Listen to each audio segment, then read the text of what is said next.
안녕하세요. 사연에 빠지다의 DJ 민영입니다. 오늘도 두 가지 사연 준비되어 있는데요. 끝까지 함께 해주시고요. 구독과 좋아요 버튼도 눌러주세요. 그럼 오늘의 사연 함께 시작해 볼게요. 안녕하세요. 얼마 전 결혼해서 행복한 신혼을 보내고 있는 여자입니다. 저와 남편은 정말 이렇게 잘 맞는 사람이 있을 수 있나 싶을 정도로 대화도 잘 통하고 성향도 잘 맞는 천생연분이에요. 이런 남편과 결혼하기까지 참 많은 일들이 있었네요. 주변의 반대는 물론이고 생각지도 못했던 사건들까지. 항상 재미있게 채널을 시청하고 있기에 제 이야기도 공유하고 싶어 사연을 보내봅니다. 저는 홀어머니 밑에서 자랐습니다. 어머니 외에는 그 어떤 친인척도 없이 자랐어요. 친아버지, 친할머니, 친할아버지는 물론이고 외할아버지, 외할머니조차 얼굴을 뵌 적이 없습니다. 어머니께 형제 자매 또한 없었고 심지어 가까이 지내는 지인이나 친구도 없었어요. 말 그대로 완전히 어머니와 저 둘뿐이었습니다. 덕분에 저는 평범한 어린 시절과는 조금 거리가 있는 학창시절을 보냈어요. 사실 이 사연을 쓰면서 제 학창시절에 대해 어떻게 이야기를 써내려가야 할지 걱정이 많았습니다. 유치원을 다니던 때까지만 해도 제게는 별 문제가 없었어요. 유치원에는 맞벌이 가정인 친구들이 많았고 저뿐만 아니라 많은 아이들이 정규 수업 시간이 끝난 후에도 유치원에서 시간을 보내다 퇴근 후 느지막이 본인들을 찾으러 온 부모님 손에 이끌려 집에 돌아가고는 했습니다. 저희 어머니께서는 항상 일을 하시느라 바빴어요. 어머니께서는 미용 일을 하셨습니다. 자세히는 알 수 없었지만 항상 커다란 메이크업 박스 같은 것을 들고 이리저리 출장을 다니셨어요. 어느 날은 새벽에 나가기도 하셨고 어느 날은 늦은 오후까지 잠을 주무시다 밤늦게 일을 나가기도 하셨습니다. 그렇지 않아도 혼자서 생계를 책임져야 하니 일거리를 자주 받아오셨는데 출근과 퇴근 시간이 일정치 않으니 주말에도 집을 비우는 일이 많으셨어요. 어느 날은 밤 10시까지 저를 찾으러 오지 않으셔서 유치원 선생님이 저를 집 앞까지 데려다 주신 적도 있었어요. 집 앞까지 데려오기는 했는데 애는 열쇠가 없다 그러지 이웃집들도 다들 나 몰라라 벨을 눌러도 나오질 않지. 어머니는 전화기에 불이 나게 전화를 해도 연락이 안 되지. 저를 데리고 본인 집으로 가야 하나 고민하던 와중에 제 가방 주머니 속에 있던 열쇠를 발견해 겨우겨우 저를 집에 들여다 놓고 돌아가셨습니다. 어머니께서는 새벽이 다 된 시간에서야 돌아오셨고 집에 돌아와서는 저를 안고 엉엉 우셨습니다. 그날 어머니께서 무슨 일을 겪으셨는지 알 수는 없었지만 몹시 힘든 하루였던 것만은 분명했어요. 그날 이후로 선생님께서는 어머니께 사정이 어려우신 건 이해하겠지만 다시 한 번만 이런 일이 벌어지면 더 이상 유치원에서 저를 돌봐주기 어려울 거라고 말했습니다. 그날도 저를 가장 늦게 데리러 오신 어머니께서는 연신 고개를 숙이시며 정말 죄송하다며 사과를 하셨어요. 솔직히 말하자면 어린 시절에 저는 어머니께서 저를 별로 사랑하지 않으신다고 생각했습니다. 어머니께서는 언제나 저보다는 일이 먼저였고 제게 별 관심이 없어 보이셨어요. 어른이 된 지금에 와서야 여자 혼자의 몸으로 이리저리 부딪히며 아이를 키워내기가 녹록지 않았겠구나 어느 정도 이해가 되지만 그래도 어린 제게 어머니께서 상당히 무심하셨다는 점은 변하지 않습니다. 유치원을 졸업하고 저는 학교에 입학하게 되었습니다. 유치원 때까지만 해도 아이들이 뭘 모르니 한부모 가정이라는 이유로 저를 멀리한다든가 못되게 군다든가 하는 일들은 없었는데 학교에 입학하고 나니 몇몇 못된 아이들이 어떻게 알았는지 제게 아빠 없는 애라는 호칭을 붙였습니다. 야, 우리 엄마가 그러는데 너 아빠 없다며? 엄마가 아빠 없는 애랑은 말도 섞지 말랬어. 아빠가 없다니, 그럼 쟤는 어떻게 태어난 거야? 밖에서 주워온 애 아니야? 처음에는 한두 명이서 놀리던 것이 시간이 지날수록 반 아이들 모두가 저를 놀리며 따돌리게 되었어요. 저와 친하게 지내던 친구들까지 분위기에 휩쓸려 저를 괴롭히기 시작했어요.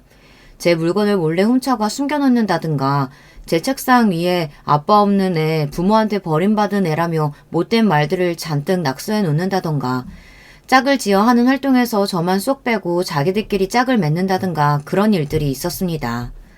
그런 일들을 겪으며 어린 저는 자연스레 성격이 소심해질 수밖에 없었어요. 그렇지 않아도 그리 활발한 성격이 아니었는데 주변에 온통 저를 적대적으로 여기는 사람들밖에 없었으니 당연한 일이었죠. 괴롭힘이 날이 갈수록 심해지자 어린 저는 견디지 못하고 담임 선생님을 찾아갔습니다. 당시 선생님께서는 젊은 여자 선생님이었는데 부임한 지 얼마 되지 않아 열정이 가득한 사람이었던 걸로 기억해요. 그런 선생님께 반 아이들이 아빠 없는 애라고 언어폭력을 일삼았던 사실과 제 물건들을 몰래 가져가서 버려놓는다던가 제게 종이 뭉치 등 쓰레기를 던지는 등의 행동들을 한다. 저는 아무 잘못도 하지 않았는데 이런 괴롭힘을 당하니 너무 힘들다.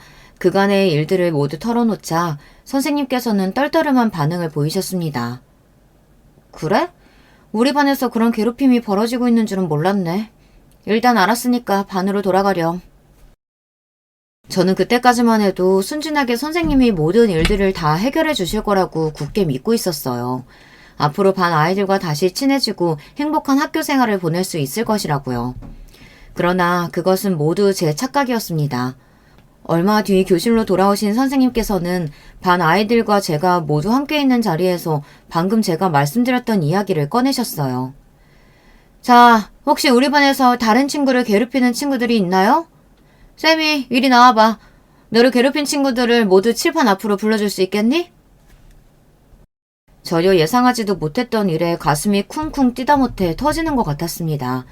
반 아이들 모두의 시선이 저에게 향했고 그 시선은 하나같이 짜증과 경멸이 섞인 시선이었어요. 제가 선뜻 앞으로 나서지 못하고 자리에 앉아있자 선생님께서는 연신 재촉을 하시며 저를 잡아 이끌어 칠판 앞에 세워놓으셨어요. 저를 괴롭히던 아이들은 어디 한번 불러내보라는 듯 당당한 눈빛으로 저를 바라보고 있었습니다. 지금 다시 떠올려도 숨도 제대로 쉬어지지 않을 만큼 끔찍한 기억이에요. 저는 결국 그동안 저를 괴롭혔던 그 어떤 아이도 불러낼 수 없었고 한참을 칠판 앞에 혼자 서 있다가 교실을 박차고 뛰어나가 버렸습니다. 그 뒤 담임 선생님께서는 저를 따로 불러 선생님에게 거짓말을 한 것이냐, 왜 선생님이 너를 도와주려고 했는데 그런 불손한 태도를 보였냐, 반 아이들에게 물어보니 그런 괴롭힘을 한 적이 없다는데 어떻게 된 거냐, 이렇게 꼬치꼬치 따지듯 캐물으셨고 저는 너무나 억울한 마음이었지만 선생님께 또다시 말씀을 드렸다 아까와 같은 상황이 벌어질까 그냥 입을 다물어 버렸습니다. 그 뒤로 선생님께 괴롭힘 사실을 말씀드리기 전보다 더 힘든 학교 생활이 이어졌어요. 기껏해야 10살배기였던 아이들이 어떻게 그렇게까지 악랄한 행동을 할 수가 있었는지. 여자아이들은 못생긴 제 얼굴을 예쁘게 꾸며주겠다며 제 얼굴에 색연필과 사인펜 등으로 틈만 나면 낙서를 했고 남자아이들은 체육 시간마다 공을 제게 걷어차고는 했습니다. 괴롭힘의 수위는 날이 갈수록 높아졌고 매일매일 눈물로 얼룩진 학교 생활을 보냈어요. 그 모든 괴롭힘들의 이유가 단순히 제가 한부모 가정 아이라는 사실 하나 때문이었죠. 그저 짓궂은 아이 몇몇의 놀림으로 시작되었던 괴롭힘이 주변 어른들의 방치 아래에 그런 집단 따돌림까지 발전했던 거예요. 그 와중에도 저희 어머니께서는 항상 바쁜 나날을 보내셨습니다. 어머니께서는 학부모 참관일이나 운동회, 발표회, 그 어떤 날에도 학교를 찾지 않으셨습니다. 어릴 적부터 늘상 있었던 일이었기에 그닥 섭섭하지는 않았지만 저 또한 어머니에 대한 애정과 사랑이 거의 바닥이 나 있는 상태였어요. 어머니가 아니라 한 집에 살고 있는 법적인 보호자 정도로만 느껴졌어요. 제가 이러다 학교에서 친구들에게 맞아서 어디가 크게 잘못된다고 해도 어머니께서는 아무 관심이 없지 않을까 하는 생각까지 했으니까요. 솔직히 말하자면 그 당시에 제게 조금만 관심을 기울여줄 어른이 있었다면 제가 그렇게 지옥 같은 학창생활을 보내지는 않았을 거예요. 누가 봐도 저는 괴롭힘 당하는 아이였으니까요. 제 물건들은 언제나 새 것에서 헌 것으로 바뀌었고 제 몸에는 생채기가 가득했으며 저는 언제나 우울한 얼굴을 하고 있었어요. 등하교도 항상 혼자, 소풍이며 학교 행사는 전혀 기대하는 눈치가 아니었고 그 나이 또래 아이답지 않게 말도 없고 몹시 조용했어요. 당시 어머니께서 제게 학교 생활이 어떻냐 조금이라도 관심을 기울여줬다면, 힘든 일은 없냐, 든든한 어른의 모습을 제게 보여줬다면 어땠을까, 이런 원망 섞인 상상을 지금도 자주 하곤 합니다. 중학교에 입학한 후로는 더더욱 암담한 생활이 제 앞에 펼쳐졌거든요. 솔직히 그 당시의 이야기를 이 글에 적는 것이 참 많이 망설여집니다. 오랜 시간이 지났지만 제게는 아직도 큰 상처로 남아있는 이야기이고 그 아이들의 얼굴을 떠올리기만 해도 손이 덜덜 떨릴 정도로 트라우마가 큽니다. 혹여나 이 사연을 듣고 저를 알아보는 사람이 있을지 걱정이 되기도 하고요. 그렇지만 저는 지금껏 그 당시의 저를 돌아보고 이런 억울하고 고통스러운 마음을 보듬어준 적이 없었던 것 같아요. 떠올리는 것만으로도 몹시 힘들고 타인에게 제 치부를 드러내는 심정이라 사연을 쓰다 말다 스스로도 고민이 많았습니다.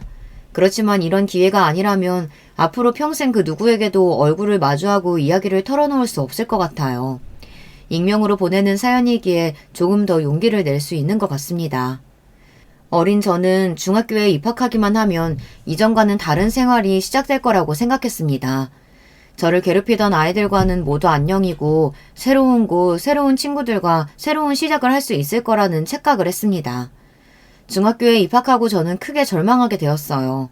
오래전부터 저를 괴롭혀오던 아이들이 반에 하나둘 섞여 있었고 그 아이들이 소문을 내고 다닌 덕분에 저는 중학교에서도 친구 하나 제대로 사귀어보지 못한 채 따돌림의 대상이 되었습니다.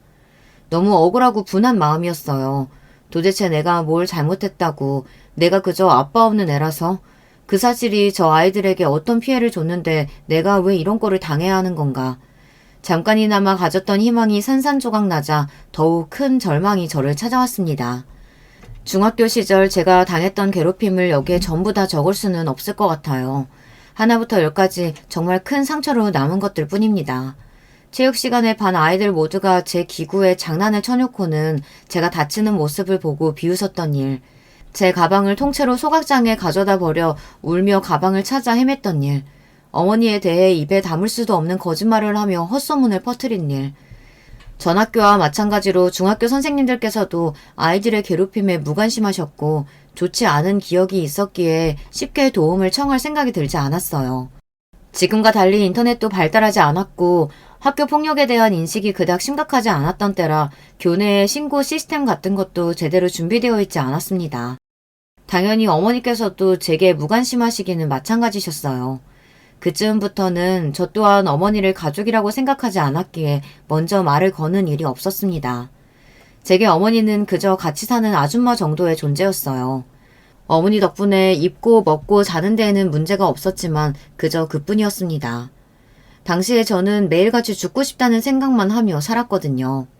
게다가 나이가 들수록 어머니가 원망스러운 마음이 커져만 갔습니다. 제가 학교 아이들에게 괴롭힘을 당하게 된 이유는 전부 어머니 탓이었으니까요. 제가 멀쩡히 아버지가 계시는 평범한 가정에서 태어나 자랐다면 이런 삶 따위는 살지 않아도 됐을 텐데 왜 어머니는 나를 낳아서 이런 환경에 방치하고 계신 걸까? 내가 어느 날 죽어버리면 안타까워 하시기는 하실까? 저를 괴롭히는 아이들도 몹시 원망스러웠지만 그 누구보다도 원망스러웠던 것이 바로 어머니였던 것 같아요. 어머니께서는 항상 새벽에 나가 밤 늦게 돌아오셨고 매일 피곤해 보이셨어요. 그나마 주말에는 얼굴을 마주할 기회가 있었지만 저와 어머니의 식탁에는 언제나 정막만이 흘렀습니다. 이쯤까지 사연을 들으신 분들은 조금 답답한 마음이 들기도 하시겠죠. 그렇게 힘든 상황에 처해 있으면 왜 어머니께 그 사실을 말씀드리지 않았나 싶으실 거예요.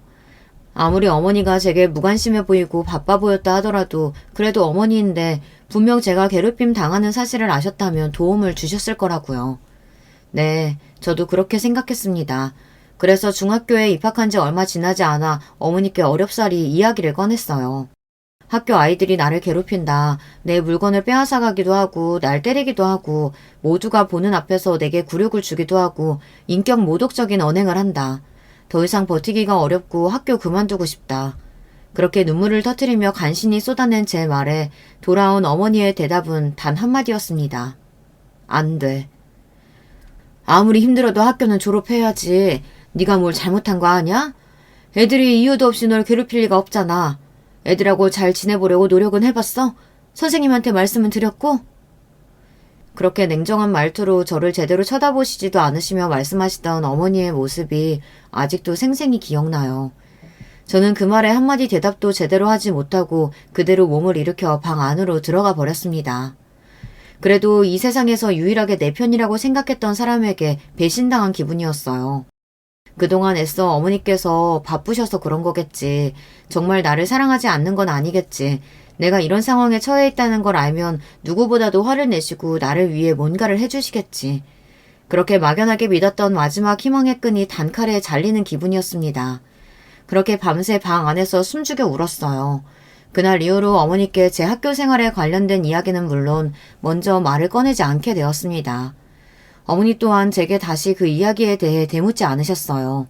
이제 와서 돌이켜보면 어머니께서도 그 당시 타인을 돌봐주실 만한 상황이 아니었던 것 같아요.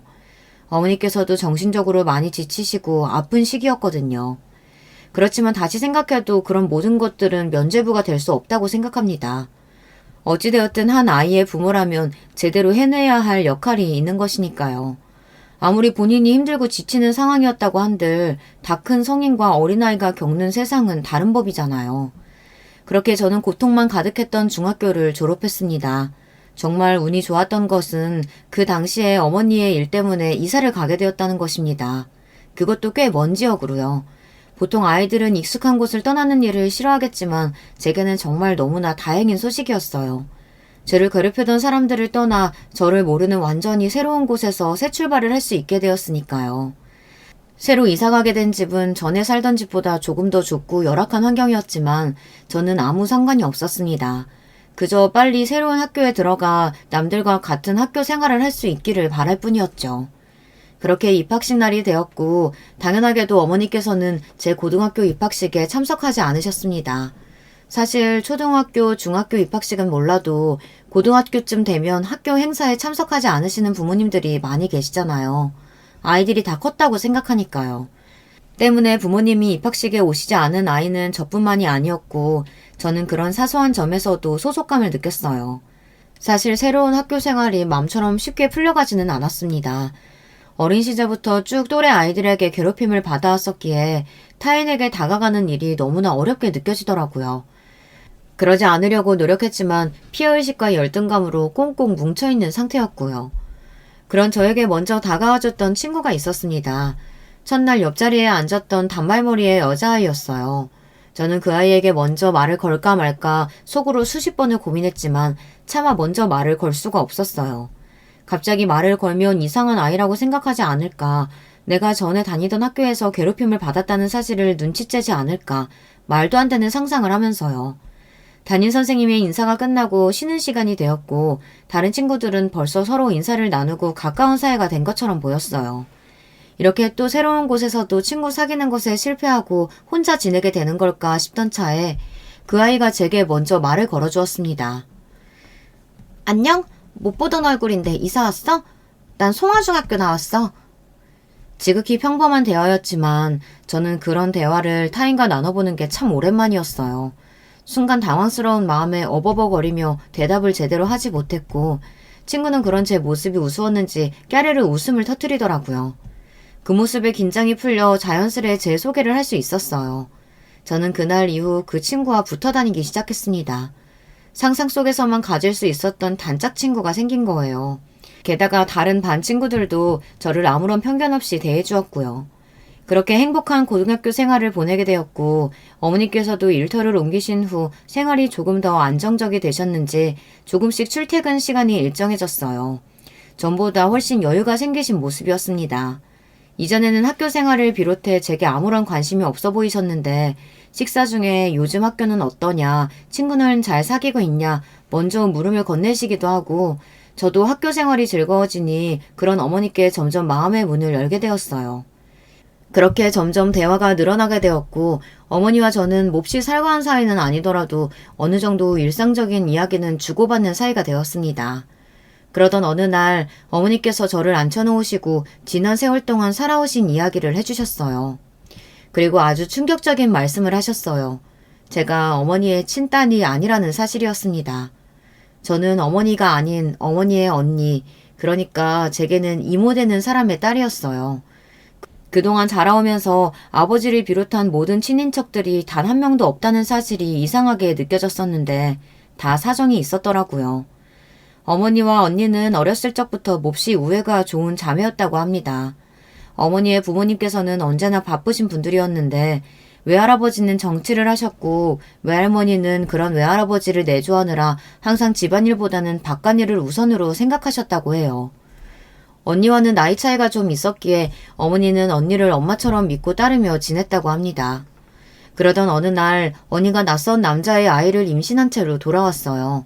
외할아버지께서는 몹시 노하셔서 도대체 정신머리가 있는 거냐 없는 거냐, 결혼도 안 한 처녀가 애를 배웠다는 게 말이 되냐, 더 말할 것도 없다 당장 애 지어라 호통을 치셨고, 항상 부모님 말씀이면 내내 하며 따랐던 언니가 그날은 처음으로 아버지께 대들며 애 지울 생각 없다, 무조건 낳을 거다 언성을 높였다고 합니다. 외할아버지께서는 애 낳을 생각이면 집 나가라, 너 같은 딸 없는 셈 치겠다 언니의 뺨을 내리쳤고, 언니는 그 길로 정말 집을 나가버렸다고 해요. 언니가 없는 집은 너무나 쓸쓸하고 외로웠고, 어머니께서는 언니를 몹시 그리워하셨다고 합니다. 그렇게 시간이 흘러 1년여쯤 지났을 때 어머니께서는 충격적인 소식을 듣게 되었어요. 바로 언니가 자살했다는 소식이었어요. 알고 보니 언니를 임신시킨 남자가 언니가 아이를 가졌다고 하니 도망가 버렸고, 그동안 언니 혼자 일을 하며 아이를 낳고 키우고 있었던 것이었어요. 어찌어찌 열심히 살아보려 애썼지만 부잣집에서 곱게 자란 아가씨였던 언니는 그런 본인의 처지를 견딜 수가 없었는지 결국 극단적인 선택을 하게 되었고, 갓난아이였던 언니의 딸은 부모님이 거둬주지 않아 보육원에 갈 처지였다고 합니다.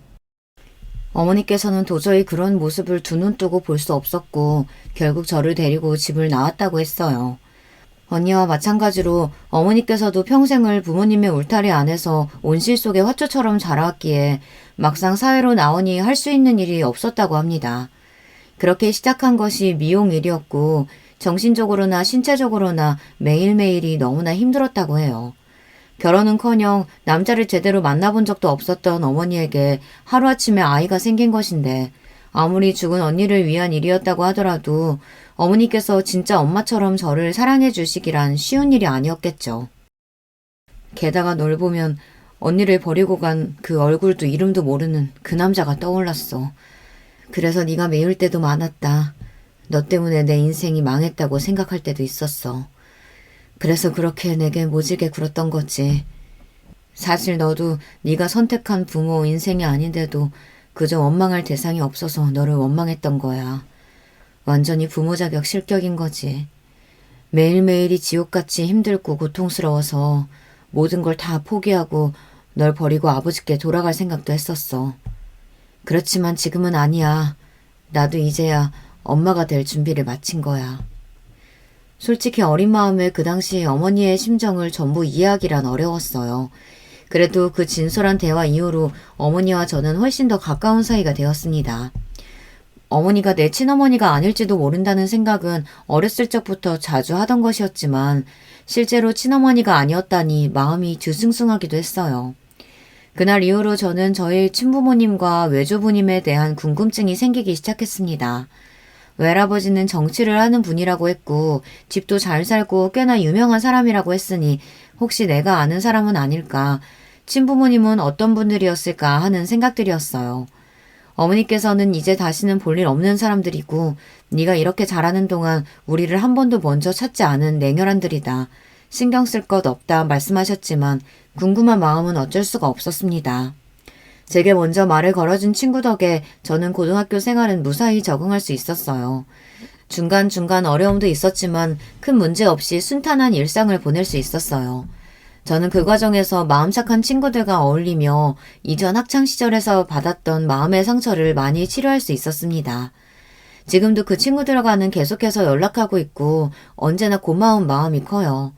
그렇게 고등학교를 졸업한 후 저는 대학교에 들어가는 대신 어머니를 따라 미용 일을 하기 시작했습니다.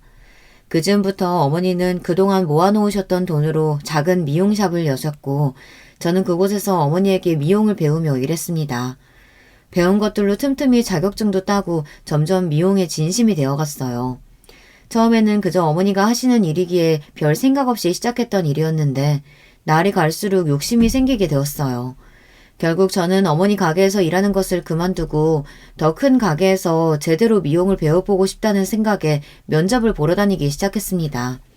다행히도 미리 따두었던 자격증들이 큰 역할을 해주었고 운 좋게 한 샵에 취직을 하게 되었습니다. 그곳에서 저는 지금의 남편을 만났어요. 별 볼 일 없는 조건의 여자였던 저와 달리 남편은 샵 여러 개를 운영하고 있는 소위 말하는 금수저였습니다. 처음 저는 남편을 그저 나와 사는 세계가 다른 사람이라고만 생각했어요. 제가 잘 보여야 할 사장님, 그 이상 그 이하도 아니었습니다. 전혀 이성적인 호감도 없었고 그건 제 남편도 마찬가지였어요. 남편은 처음엔 그저 제가 좀 신경 쓰이는 정도였다고 했습니다. 새로운 직원인데 어려운 형편에 열심히 사는 것 같았고 뭐든 나서서 하려고 하지만 덤벙덤벙대며 실수도 많이 하고 소심한 성격 덕에 직원들과 쉽게 어울리지도 못하는 모습이 이상하게 자꾸 신경이 쓰였다고 하더라고요. 어딘가 짠한 동생같이 느껴졌기에 자기도 모르게 하나둘씩 챙겨주고 대화를 나누다 보니 점점 마음이 생기게 되었고 결국 남편은 저에게 먼저 고백을 해왔습니다. 저는 부담스러운 마음에 남편의 고백을 거절했어요. 이제 미운털이 바뀌었을 테니 일도 그만두고 새로운 직장을 구해야 하나 걱정을 하고 있었습니다. 하지만 제 걱정과는 달리 남편은 제게 본인의 마음을 강요하지도 고백을 거절당한 것도 기분 나빠하지도 않았어요. 이전과 별 다를 것 없이 제게 친절하게 대해주었습니다. 그런 과정에서 저는 남편에게 천천히 마음의 문을 열 수 있었던 것 같아요. 남편은 제가 가지고 있었던 마음의 상처들을 다 보듬어 주었어요. 그런 남편에게 저 또한 점점 빠져들게 되었습니다. 그렇게 정식으로 교제를 시작하게 되었고 남편 덕에 정말 행복했어요. 남편은 경제적으로도 부유했지만 마음도 풍요로운 사람이었습니다. 저와 남편은 연애하는 내내 한 번도 싸우지 않았어요. 신혼생활을 보내고 있는 지금까지도요. 남편 덕에 전 해본 적 없던 호강을 많이 했습니다. 됐다고 이런 선물 부담스럽다고 말했는데도 자꾸 비싼 옷이며 가방들을 사들고 왔고 항상 좋은 것만 먹여주고 좋은 곳에 데려가고 본인보다 저를 먼저 생각해주고 사람에게 받은 상처와 트라우마가 있어 제가 못난 모습을 보일 때도 언제나 넓은 마음으로 저를 다 이해해 주었어요. 말 그대로 백마탄 완장님 같은 사람이었습니다. 그런 저희에게 문제가 하나 있었다면 바로 시어머니였습니다. 남편은 젊은 나이에 샵을 여러 개 운영하고 있었는데요. 분명 능력 있는 사람이긴 했지만 처음부터 끝까지 남편 손으로 일궈낸 사업은 아니었어요. 시아버지께서는 다방면으로 크게 사업을 하는 분이셨고 처음부터 잘 사는 집안 아들인 줄 알고 있었지만 상상 이상으로 더 잘 사는 집안이었습니다. 외동아들이었던 남편에게 시부모님께서 거는 기대가 컸고 집안에서 정해진 여자와 결혼하기를 바라셨어요. 저와 만나는 사이며 결혼하고 싶다는 말씀을 처음 드렸을 때 정말 크게 싸웠다고 했습니다. 그 얘기를 전해 듣고 나니 저희 친어머니가 생각나기도 했어요. 잘 사는 집안 자식이라고 다 좋은 건 아니구나. 본인 인생을 본인이 결정하지 못하는 경우가 많겠구나 하고요. 솔직히 저는 시댁 식구들의 반대 앞에 당당해질 수가 없었습니다. 제가 남편에 비해 한참 모자란 사람인 것이 사실이니까요. 애초에 만남을 시작할 때부터 제 욕심이라고 생각했고 억지를 부려 남편 앞길을 가로막고 싶은 생각은 전혀 없었어요. 그러나 남편은 그런 제게 허튼 생각하지 말라며 나는 너하고 꼭 결혼할 거다. 부모님께서 아무리 반대하셔도 내 뜻을 굽힐 생각은 전혀 없다. 저를 안심시켰습니다. 시아버지께서는 그래도 지들이 좋다는데 그냥 허락하자 하셨지만 시어머니께서는 끝까지 저를 반대하셨어요. 그렇지만 더 이상 반대하시면 집안과 연락을 다 끊고 나가서 둘이 바닥부터 시작해서 살겠다 고집을 부렸던 남편 덕에 결국 시어머니께서도 저희의 결혼을 허락하시게 되었습니다. 마지못해 결혼은 허락하셨지만 여전히 저는 시어머니의 눈엣 가시였기에 저를 곱게 봐주시진 않았어요. 언제나 제게 못 배워먹은 애라며 저런 수준 떨어지는 애를 어떻게 집안 식구를 들이냐 면전에 대고 구박을 하셨습니다. 어머니께서도 결혼을 그닥 반기는 눈치는 아니셨어요. 수준 맞는 사람이랑 만나 둘이 행복하게 결혼하고 살았으면 좋겠는데 꼭 그렇게 어려운 길을 가야겠냐. 너희 친어머니 얘기도 해주지 않았었냐. 사람이 너무 욕심을 부리면 안 되는 법이라면서요. 그렇게 순탄치 않은 결혼 준비였는데 상견례 자리에서 일이 터졌습니다. 시어머니께서 어머니를 너무 무시하는 바람에 어머니가 결국 참지 못하고 언성을 높이신 거예요. 당신 애들만 이 결혼 반대하는 줄 알아? 나도 당신들 같이 돈만 많고 사람 무시하는 집안이랑은 상정도 하기 싫어. 돈이면 단 줄 알아? 나도 돈 있을 만큼 있어 봤어. 세상엔 돈보다 중요한 게 있는 거야. 뭐야? 못 배워먹은 집안 아니랄까봐 어디서 반말을 찍찍하면서 사람한테 삿대질을 하는 거야? 사람이 없으면 고개를 좀 숙일 줄도 알아야지. 가진 건 쥐뿔도 없는 주제에 자존심만 세가지고는. 두 사람도 지금 상견례 자리에서 뭐 하시는 겁니까? 애들 보기 부끄럽지도 않아요? 결국 상견례 자리는 엉망이 되었고 시어머니께서 저런 집안과는 절대 결혼 못한다며 파혼을 선언하셔서 파토가 날 뻔했어요. 그렇지만 언제나 과묵하시던 시아버지께서 나서서 이제 좀 그만하라며 아들이 좋다고 하고 사돈 말대로 돈이 다가 아니지 않느냐. 저렇게 심지 곱고 올곧은 사람이면 애도 잘 키웠을 거다. 더 이상 왈가왈부 토달지 말고 결혼시키라 못을 박으셨어요. 결국 저희는 그날 날짜를 잡게 되었습니다. 그렇게 말도 많고 탈도 많았지만 앞으로 일이 순탄하게 풀려갈 일만 남았다고 생각했어요. 그렇지만 결혼을 한 달가량 남겼던 어느 날 저희 어머니께서 갑작스레 제 곁을 떠나시게 되었습니다. 사이는 위암이었고 알고 보니 어머니께서는 오래전부터 투병을 해오셨지만 그 긴 시간 동안 제게 아무런 티를 내지 않으셨던 것입니다. 어떻게 그 긴 시간을 힘든다는 말씀 한마디 하지 않고 혼자서 버텨오셨던 건지. 암을 발견했을 때 이미 말기였기에 굳이 수술을 한다거나 더 이상의 연명치료를 하지 않고 고통을 줄여주는 진통제만으로 버티며 담담히 죽음을 받아들이셨다고 했어요. 그렇게 저는 하루아침에 천의 고아가 되었습니다. 어머니께 저는 처음부터 끝까지 마음의 짐만 되는 존재였다는 생각을 지울 수가 없었어요. 어머니가 많이 원망스럽기도 했지만 그만큼 어머니께 많이 기대고 있었고 세상 하나뿐인 가족이었던 어머니를 정말 많이 사랑했습니다. 어머니께서 암이라는 사실을 혼자서 아시고 긴 시간 동안 버티시는 동안 저는 남편과 연애하며 결혼할 생각에 들떠있기만 했다니 죄책감과 죄송함이 이루 말할 수 없었어요. 어머니의 장례를 준비하면서 너무나 슬펐습니다. 그런 제게 남편은 결혼을 미루자는 이야기를 꺼냈습니다. 마음 추스르고 어느 정도 주변 정리가 되었을 때 결혼하는 것이 좋을 것 같다면서요. 시어머니께서는 옳다구나 하고 그래 이 기회에 좀 더 진지하게 결혼에 대해 다시 고민해보라며 너희 어머니께서도 이 결혼 반대하시지 않았냐. 하늘에서 얼마나 슬퍼하시겠냐. 말도 안 되는 소리를 짓거려댔습니다. 평생 주변의 모든 사람들과 인연을 끊고 저만을 위해 살아오셨던 분이니 장례식장에는 어머니가 운영하셨던 가게와 관련된 사람들만이 몇몇의 화환을 보내주었어요. 다른 식장에 비해 썰렁한 분위기였습니다. 시어머니께서는 식장에 들어서면서부터 저 들으라는 듯이 세상에 이렇게 화환 없는 장례식장은 또 처음 본다면서 돈이 중요한 게 아니다 큰 소리로 따박따박 따지더니 돈 말고 주변에 사람도 없었던 모양이라고 개털 집안이 따로 없네 말씀하셨습니다. 순간 너무나 화가 났고 아무리 저를 싫어하신다고 하더라도 남의 장례식장에 오셔서까지 저런 말을 하실 수 있나 싶어 저도 모르게 언성을 높였습니다. 시어머니께서는 그런 제게 역시 개 잡종 집안 출신이었다면서 CM이 될 사람이라고 생각하면 이렇게 건방지게 굴 수가 없다며 못 배워먹은 년 며느리로 들일 생각 추호도 없다. 이 결혼 무효다. 파혼이다. 소리를 지르셨습니다.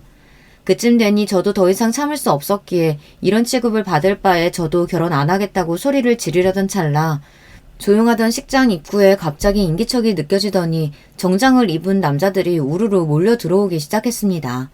갑자기 일어난 일에 저와 시어머니, 남편 모두 어안이 벙벙한 채로 그 광경을 지켜보고 있었어요. 정장을 입은 남자들 사이로 딱 봐도 귀티가 철철 흐르는 할아버지 한 분이 제게 다가오시더라고요. 그러더니 제 손을 꼭 잡고 제 이름을 말씀하시며 그동안 고생 많았다 말씀하시는데 본능적으로 알 수 있었습니다. 이분이 제 외할아버지시구나 하고요. 어머니께서 돌아가셨다는 소식을 듣고 급하게 오느라 화환이고 뭐고 아무것도 준비를 못했다며 혼자서 장례 치르느라 얼마나 힘들었냐. 본인이 제 할아비라 말씀하시는데 옆에서 그 얘기를 듣고 계시던 시어머니 얼굴이 새파랗게 질려있더라고요. 분명 가족이라고는 엄마밖에 없다고 하지 않았냐. 할아버지라니 그게 무슨 말이냐 따지듯 제게 물어오시는데 외할아버지께서 그동안 인연이 닿질 않아 서로 모르고 지내고 있었다. 이제라도 손녀를 찾았으니 그동안 못해줬던 거 다 해주려고 한다 답하셨어요. 시어머니께서는 믿기시지 않는다는 표정으로 저와 할아버지를 번갈아 쳐다보시다가 급하게 장례식장을 빠져나가셨습니다. 남편 또한 너무나 놀랐지만 일단 나중에 다시 이야기하자며 시어머니를 따라 식장을 빠져나갔고 저와 할아버지는 자리에 앉아 그간의 이야기를 나누었어요. 외할아버지께서는 어머니가 돌아가시기 얼마 전 본인을 찾아왔다 말씀하셨어요. 그동안 왜 나와 언니 아이를 찾지 않았냐 물어오는 어머니께 뭐라 대답할 말이 없다고 하시더라고요. 어머니가 저를 데리고 집을 나간 후 외할아버지께서는 괘씸한 마음이 크셨다고 합니다. 딸이라고 둘 있는 거 정성 들여 키워놨더니 부모 마음도 모르고 차례대로 집을 나가기나 하고 먼저 다시 돌아와 제발 받아달라 사정하지 않으면 절대 받아줄 생각이 없었다고 해요. 본인의 처지를 비관해 극단적인 선택을 했던 제 친어머니처럼 어머니 또한 얼마 버티지 못하고 다시 꼬리를 내리고 집으로 돌아올 거라고 생각하셨다고 합니다.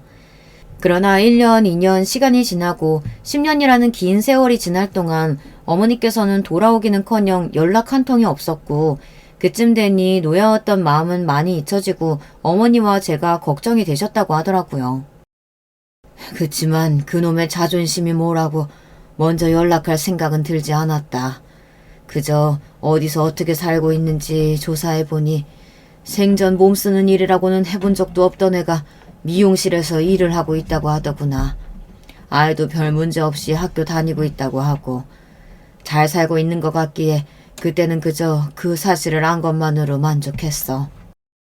그렇게 외할아버지께서는 또 긴 세월 동안 저와 어머니를 잊고 본인 인생에 집중하며 열심히 달려오셨다고 해요. 그렇게 본인이 목표하던 자리에 도달하고 인생을 되돌아보게 되었을 때 그제서야 딸들에게 너무나 매정했던 본인의 행동이 몹시 후회가 되셨다고 합니다. 그때 마침 어머니께서 외할아버지를 찾아오셨고 어머니께서는 본인이 위암 말기라며 곧 죽는다는 소식을 외할아버지께 전하셨어요. 어머니께서는 나 곧 죽는다. 언니 딸은 곧 결혼한다. 내가 죽고 나면 그 애 혼자 세상에 남겨질 것 같아 걱정되는 마음에 아버지 찾아온 거다. 난 솔직히 아직도 부모님이 많이 밉다. 그래도 언니 딸이 무슨 죄가 있냐. 아버지 하나뿐인 손녀니 나 죽고 나서 부디 잘 챙겨주시길 바란다. 그렇게 어렸던 애가 결혼한다고 잔뜩 들떠있는데 내가 보기엔 아직도 철부지나 다름없다. 아버지께서 나한테 조금이라도 미안한 마음이 있다면 나 죽고 나서 모르는 척 하지 말아달라는 말을 남기고 덤덤히 돌아가셨다고 합니다. 그렇게 얼마 지나지 않아 어머니께서는 정말 돌아가셨고 뒤늦게 그 소식을 접하신 외할아버지께서는 사람들을 이끌고 장례식장을 찾아오셨던 것이었습니다. 저는 정치에 관심이 없어 잘 몰랐지만 외할아버지께서는 제 생각보다 훨씬 더 유명하신 분이었어요. 사연에 실명을 언급할 수는 없지만 아마 여러분께서도 수도권에 살고 계시다면 한 번쯤 들어보셨을 만한 분이실 겁니다. 어머니께서 잘 사는 집에서 태어나 자랐다고 하셨을 때 잘 살아봤자 아마 시댁이랑 비슷한 수준이겠거니 막연히 생각만 했었는데 알고 보니 비교도 되지 않는 다이어수저 집안 출신이었어요. 그런 부귀영화를 뒤로하고 죽은 언니를 위해 맨몸으로 애 하나 데리고 나와 평생을 고생만 하다 쓸쓸하게 돌아가셨다니. 어머니가 원망스럽기도 하고 한때는 남보다 못한 사이라고 생각했지만 모든 사실을 다 알게 된 지금은 너무나 감사하고 죄송한 마음이 큽니다. 저를 위해 어떤 희생을 하셨는지, 어떤 조건들과 행복한 인생을 뒤로하고 저를 선택하셨던 것인지 이제는 다 알고 있으니까요. 그렇게 장례식이 마무리되고 외할아버지께서는 괜찮다고 손사래를 치는 제게 결혼 축하 선물이라며 최고급 아파트와 함께 제가 운영할 수 있는 미용샵을 오픈해 주셨어요. 사실 저만의 가게를 가지는 것은 오래전부터 꿈같은 일이었는데요. 지금도 현실이 믿기지가 않아요. 어머니를 잃은 슬픔이 채 가시기도 전에 새로운 가족이 생겨 얼떨떨한 기분입니다. 장례식장에서까지 개 잡종 집안인의 모내에 큰 소리를 떵떵 치시며 파혼을 외치시던 시어머니께서는 지금은 완전히 다른 사람이라도 되는 듯 제 앞에서 설설 기고 계세요. 정확히는 모르지만 알고 보니 외할아버지께서 시아버지 사업에 도움을 많이 주신 분이었다고 하더라고요. 솔직히 아직도 실감이 나질 않아요. 드라마에서나 보던 일이 제게 실제로 일어나다니. 학창시절 친구들에게 아빠 없는 애라고 괴롭힘받으며 지냈던 때만 해도 제가 세상에서 제일 불행한 사람이라고 생각했거든요. 멋있고 부자인 아버지께서 어느 날 왕자처럼 제 앞에 나타나 저를 구해주는 상상을 매일 밤 하며 잠들었어요. 그런 상상을 하면서도 절대로 일어날 일이 없다는 것을 스스로 알고 있었기에 참 비참했었는데 철없는 어린애가 하던 상상 속에서나 일어나는 일이 정말 현실에서 벌어지다뇨. 남편은 정말 잘 됐다며 이제라도 가족을 찾아서 다행이다 진심으로 저를 축하해 주었어요. 시아버지께서도 다른 사람도 아니고 본인 사업에 큰 도움을 주신 외할아버지의 손녀였다니 정말 운명이라는 것이 존재하는 모양이라며 앞으로 한 가족처럼 잘 지내보자 제 등을 토닥여 주셨습니다. 애초에 시아버지께서는 제 결혼을 크게 반대하시지 않는 분이셨으니 제가 외할아버지의 손녀라고 해도 크게 태도가 변화지지 않으셨어요. 시어머니 쪽은 이야기가 좀 많이 다르지만요. 그동안 제게 막말과 폭언을 쏟아내며 매사에 구박을 일삼았던 시어머니께서는 살얼음판을 걷는 기분이신 모양입니다. 제가 외할아버지께 그동안의 시어머니의 만행을 전부 다 일러바치고 복수라도 할까봐 걱정이 되시는 거겠죠. 물론 그런 생각을 한 번도 해보지 않은 것은 아니었지만 굳이 실행에 옮길 생각은 없습니다. 이제 한 가족이 될 사이인데 굳이 두 사람 사이를 나쁘게 만들어서 저한테도 좋을 게 없잖아요. 다만 굳이 시어머니께 그런 짓을 하지 않을 거라고 말씀드려 안심시켜드릴 생각도 없습니다. 저도 당한 만큼 시어머님도 마음고생 좀 해보시라는 마음이 조금은 있어요. 그렇다고 제가 어머니께 갑질을 하거나 건방지게 군다든가 선을 넘는 괴롭힘을 하는 건 아니니까요. 비록 자의는 아니더라도 사이좋은 고부관계가 될 수 있다면 굳이 그 방법을 피해갈 이유는 없다는 생각입니다. 언제나 야 너 하시며 저를 하대하시던 어머님께서는 지금은 항상 웃는 낯으로 우리 아가 하시며 180도 변한 태도로 저를 대하십니다. 그 모습이 조금 가식적으로 느껴지고 불편하기도 했었지만 지금은 이런 상황을 즐기고 있어요. 물론 이 모든 것들이 저의 외할아버지가 아니었다면 일어나지 않은 일들이었기에 한편으로는 조금 씁쓸한 마음이 들기도 합니다. 시어머니께서는 여전히 저를 무시하고 계실 테고 저는 그런 무시를 참지 못해 결혼이고 뭐고 다 없고 남편과 헤어졌을지도 모르는 일이죠. 그럼 저는 남편도 잃고 어머니도 잃고 세상에 혼자가 되어 아주 쓸쓸한 인생을 살아갔을 테고요. 하지만 저는 지금의 행복이 어린 시절부터 갖은 고생을 해왔던 제 힘든 시간에 대한 보상이라고 생각해요. 어머니 그리고 친어머니 두 분이 제게 남겨주고 가신 유산과도 같은 것들이라고 느껴집니다. 그렇게 세상 잘난 척 하시던 시어머니께서 제 눈치를 살살 보시는 모습을 보면 속이 시원하기도 해요. 그동안 당해온 것이 있으니 이 정도 복수는 귀여운 수준으로 봐줄 수 있는 거 아닌가요? 남편도 그동안 시어머니께서 도가 지나쳤다며 상황이 이렇게 되어 오히려 본인은 마음이 편하다고 합니다.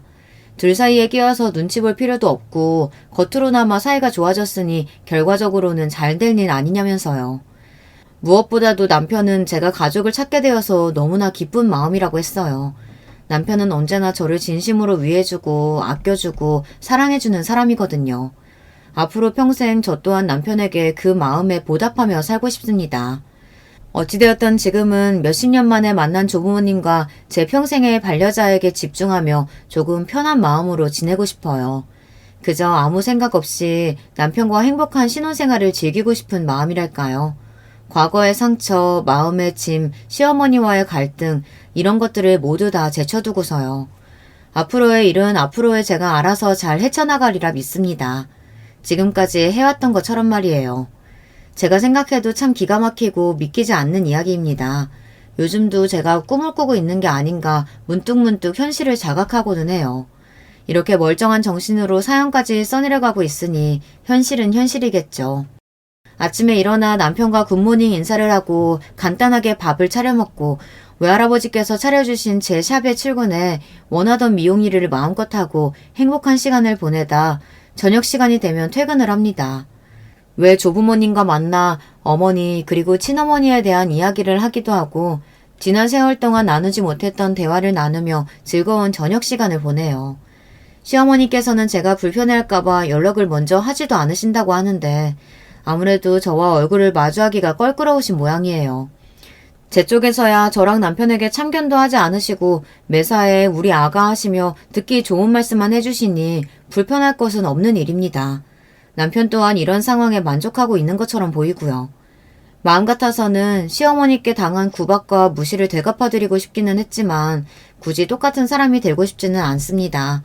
앞으로 평생을 얼굴을 마주보고 살아야 할 사람인데 긁어부스럼 만드는 기분이기도 하고요.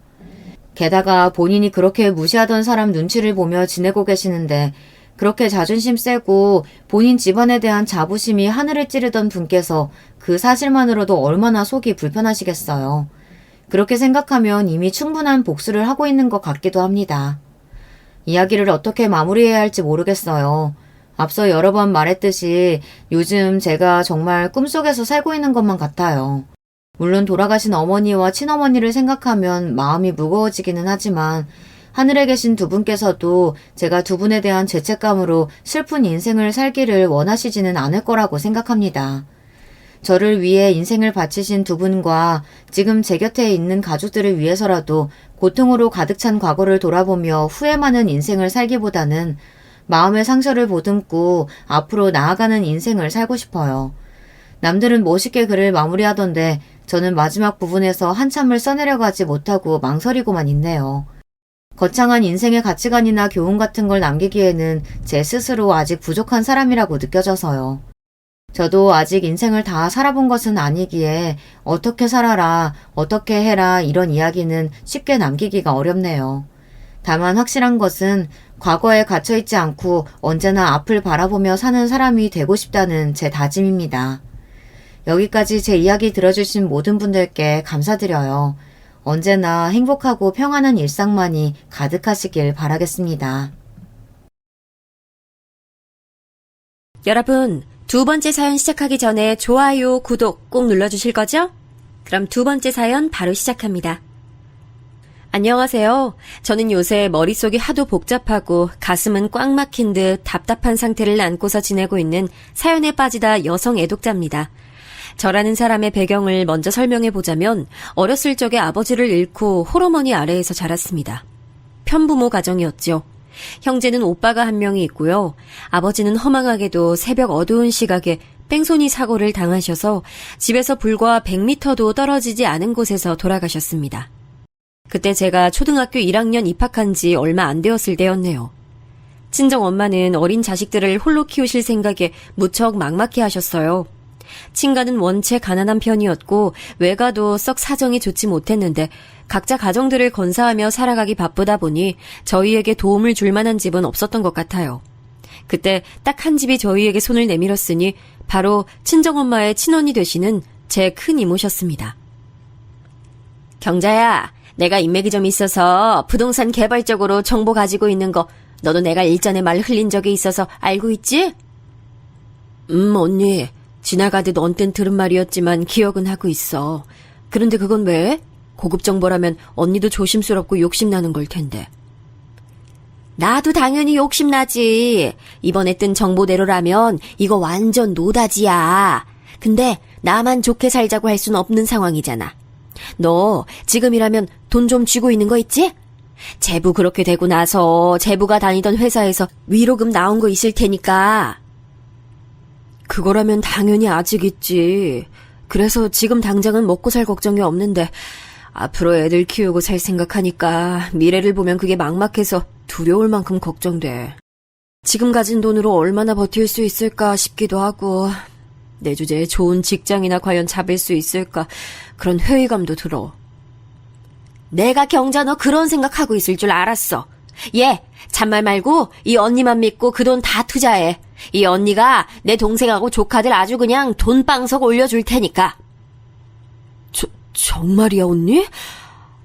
나하고는 다르게 언니는 워낙 아는 사람도 많고 활동도 많이 하니까 그건 왠지 다른 세상 사람처럼 느껴질 때도 사실 종종 있었는데 갑자기 이렇게 손 내밀어주고 좋은 기회 주면서 도와줘서 정말 고마워. 물보다 진한 게 피 아니겠어? 가족도 따 뭐 하겠어? 국 끓여 먹을 거야? 이럴 때 가족 찬스 쓰는 거야. 경자야, 너 지금 가지고 있는 전 재산으로 엄청난 부자 한번 돼보자. 친정엄마는 의심의 여지 없이 수중에 돈을 탈탈 털어 큰이모에게 건네줬어요. 그리고 얼마 뒤 큰이모는 소식을 끊었습니다. 큰이모네 식구가 온데간데 없이 증발했어요. 있던 돈을 전부 다 큰이모에게 넘긴 것으로도 모자라서 친정엄마는 빚까지 생겨버렸어요. 큰이모가 그렇게 만들고는 도망가 버렸더라고요. 당시 건강이 안 좋으셨던 외할아버지께서는 큰이모의 천인공노할 행각을 아시고 충격으로 쓰러지신 뒤 그대로 세상을 떠나셨습니다. 외할머니께서도 이후 건강이 급격히 악화되셨고요. 엄청난 일련의 과정을 겪으신 이후 친정엄마는 너무나도 괴로워하셨어요. 자식들만 아니라면 당장이라도 숨을 끊어버리고 싶다는 혼잣말을 하루에도 몇 번씩이나 하실 정도였죠. 저는 친정엄마가 정말로 그런 나쁜 선택을 내릴까봐 무서워서 착하고 말 잘 듣고 집안일 척척 해내는 딸이 되기 위해 애썼습니다. 그리고 이런 저와는 다르게 똑같은 상황을 겪고서 오히려 엇나갔던 인물이 바로 제 친정 오빠였어요. 엄마가 천하의 머저리처럼 굴지만 않았어도 우리 집 지금 이렇게 안 살았어. 아버지 돌아가시고 나서 받은 조의금, 위로금 그거 싹 다 날려버렸잖아. 큰이 못 탓하지 마. 그냥 엄마가 멍청한 거야. 멍청해서 당한 건데 그런 주제 누굴 탓해? 오빠, 엄마한테 말 너무 심하게 하는 거 아니야? 엄마라고 그러고 싶어서 그런 것도 아니잖아. 오빠도 알잖아. 근데 왜 말을 그렇게 하고 학교에서 사고만 치고 다녀? 오빠는 뭐가 잘나서 그러고 다니는데? 야, 착한 척 하지 마. 쓸데없이 착한 척만 하면서 천하의 머저리인 거. 난 너랑 엄마랑 둘이 엄청 닮았다고 생각하거든? 그러니까 너 앞으로 나한테 말 걸지 마라. 난 너 마음에 안 들어.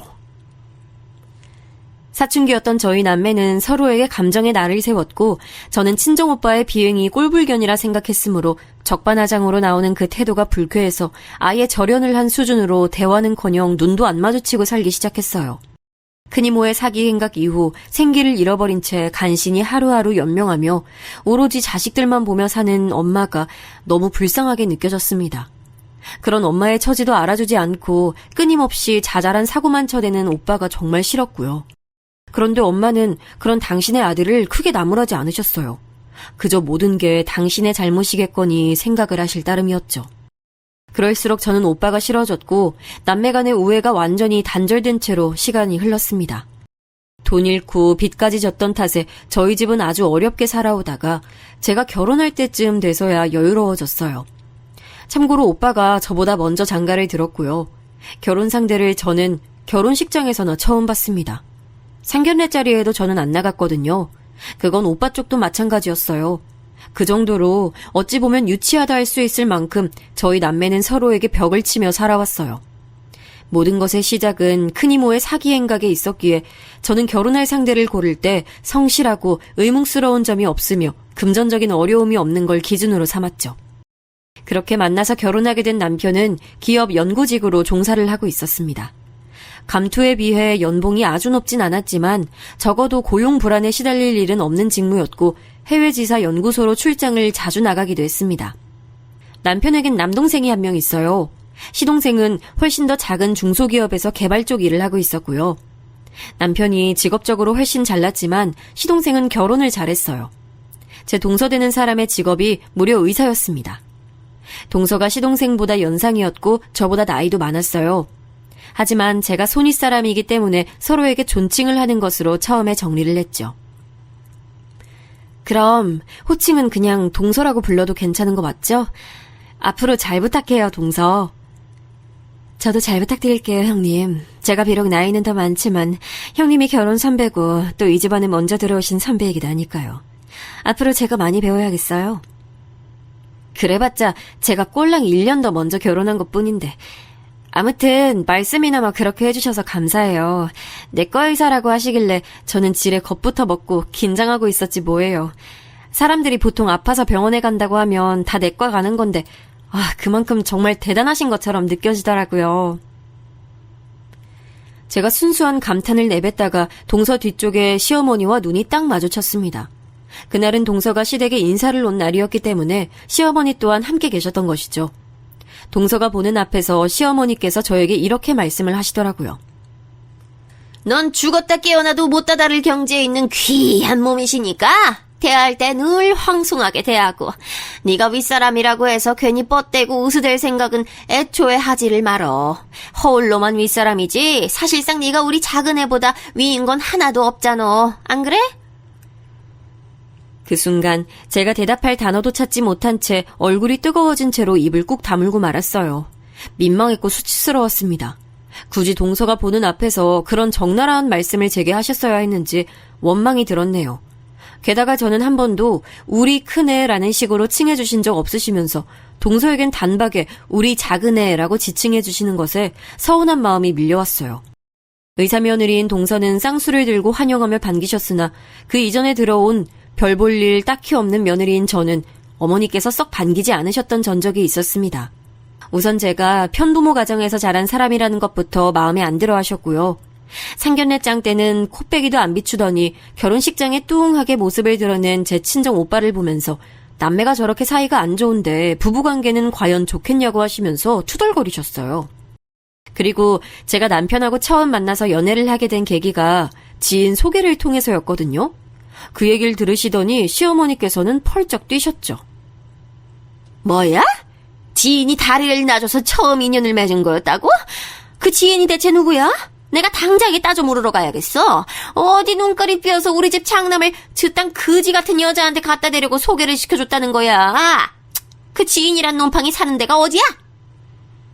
엄마, 자식 결혼 가지고 장사라도 하시려는 속셈이신 거예요? 아니, 결혼은 제가 하는데 엄마에게 손 벌릴 생각도 없는데 왜 이렇게 난리를 치세요? 엄마, 자꾸 이러시면 제가 당황스럽고 부끄러워요. 남편이 짜증스럽게 지적을 하고 나서야 시어머니께서는 그 입을 마지못해 닫으셨죠. 저는 초장에 그런 시어머니의 모습만 봤었기 때문에 의사 동서를 맞이하시는 그 모습이 너무 낯설고 기가 막혔어요. 제가 1년 가까이 되는 기간 동안 열심히 시어머니께 효도를 한다고 해드렸건만 의사 동서는 단지 존재하는 것만으로도 제가 이룬 1년을 그냥 이겨버리더라고요. 내가 옛날부터 노래를 불렀던 게 바로 의사인 걸 다들 알려나 모르겠네.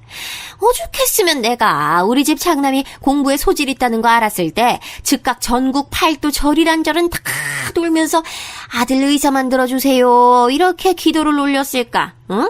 근데 정작 본인이 의사 되는 거에 흥미가 없었으니 말짱 도루묵이었고, 아유, 시간이 흘러서 집안에 의사가 이런 방법으로 생길 줄이야. 아유, 그때 내가 기도하고 다녔던 게 효과가 있었네.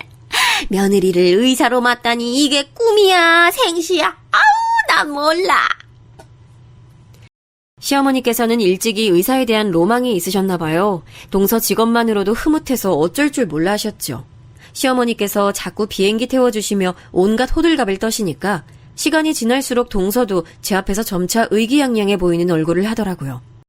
분명 처음엔 그런 인상이 아니었는데 점점 제 앞에서 우쭐거리는 표정을 짓는 것에 기분이 참 미묘했습니다. 아예 이런 상황을 제가 안 보고 살 수 있다면 별로 상관이 없었을 텐데 저희 부부가 입주를 기다리는 집에 들어갈 수 있는 시기와 원래 살고 있었던 월세집의 만기가 너무 동떨어지는 바람에 부부는 어쩌다 보니 시댁에 들어가서 지내게 됐어요. 한마디로 제가 시어머니와 같이 살게 됐다는 것이죠. 의사 동서는 공사다망하지도 않는지 종종 시댁에 들르는 효심을 발휘했는데 그럴 때마다 다과상을 차려내는 건 제 몫이었습니다. 끼니 때에 맞춰서 오기라도 하면 제가 밥을 차리는 거였고요. 당연하다시피 뒷정리를 하는 것도 제 역할이었어요. 시어머니께서 의사 동서만 보면 입이 해벌쭉 하시니 제가 감히 그 앞에서 동서에게 이래라 저래라 시킬 수도 없었네요. 그런 와중에 또 동서가 임신을 했어요. 어느 날 초음파 사진을 들고 왔는데 태아 사진이었습니다. 어머나, 세상에. 아유, 빠지는 구석 하나 없는 우리 작은 애가 임신마저도 시기적절하게 척척 해내는구나. 마침 집에 과일 맛있는 것들 사놨는데 잘 됐어. 과일 먹고 가. 아직 입덧은 안 하지? 어이, 거기 너 과일들 종류별로 깎아서 내와. 네 귀한 동서 먹을 거니까 예쁘게 잘 깎어. 알겠다고 대답하기에는 괜히 기분이 언짢았고 안 한다고 대답을 하는 건 말이 안 되는 상황이라 그냥 아무 대답도 않고 그저 묵묵하게 그날 과일이나 죽어라 깎았습니다. 동서는 빈말이나마 제가 할게요 라는 걸 안 하는 사람인 걸 이미 알고 있었기에 기대도 안 했고요. 그런데 잠시 후 동서가 저에게 넌지시 이런 말을 건네더라고요. 형님은요, 제가 볼 때마다 느끼는 건데 밥하고 빨래하고 과일 깎고 이런 가사일하고 참 어울리시는 분 같아요. 이미지하고 걸맞는다고나 할까요? 아, 그거 칭찬이죠? 고마워요, 동서. 제가 어렸을 때부터 저희 친정엄마 도와서 이런저런 일 많이 했더니 손이 좀 야무져요. 이걸 이렇게 받아주시다니. 아, 형님 참 긍정적이시네요. 세상 사는데 고민이 하나도 없으시겠어요. 원래 사람이 너무 똑똑하고 뛰어나도 그만큼 세상 바라보는 시각이 골치 아파지고 스트레스 받는 분야도 늘어나는 거거든요. 제가 그래서 갖가지 일로 늘 생각이 많은 스타일이죠. 이런 저와 정반대 사람이 바로 형님 같아요. 저도 형님처럼 단순한 사람이었다면 어떻게 살았을까 하는 궁금증이 일어나네요. 저기요, 동서. 저보다 많이 배우고 많이 잘난 건 알겠는데 사람 면전에 대고 그런 말을 하면 듣는 입장에서는 이거 지금 나를 비꼬는 건가? 비웃는 건가? 이런 생각이 들 수밖에 없어요. 그것도 살살 웃음 치면서 말을 하면 더 오해가 쌓이는 거고요. 똑똑한 사람한테 제가 이런 충고 날리자니 민망하긴 한데 아무튼 주의해 주셨으면 좋겠어요. 아, 네, 그렇군요. 네네, 알겠습니다, 형님. 제가 주로 환자만 상대하면서 지내다 보니 속마음을 그대로 꺼내는 일이 참 힘들고 드문데 저도 모르게 형님이 성격 좋아 보이셔서 편하게 느껴지는 바람에 진솔한 속마음이 튀어나갔나 봐요. 양해 부탁드려요. 대신에 형님이 언제 살아생전에 의사 앞에서 이런저런 말도 다 해보겠어요. 저 덕분에 좋은 체험도 해보시는 거니까 여하튼 좋게 생각하세요. 자꾸 속닥거리면서 동서가 말을 하는데 은은하게 열이 받더라고요. 여자들끼리 사이에서 통하는 은근한 기싸움 같았달까요? 이게 별거 아닌 것 같아도 신경 되게 피곤했습니다. 한쪽은 시어머니, 한쪽은 의사 동서. 그 사이에서 제가 명확한 약자라면 약자인 위치였어요.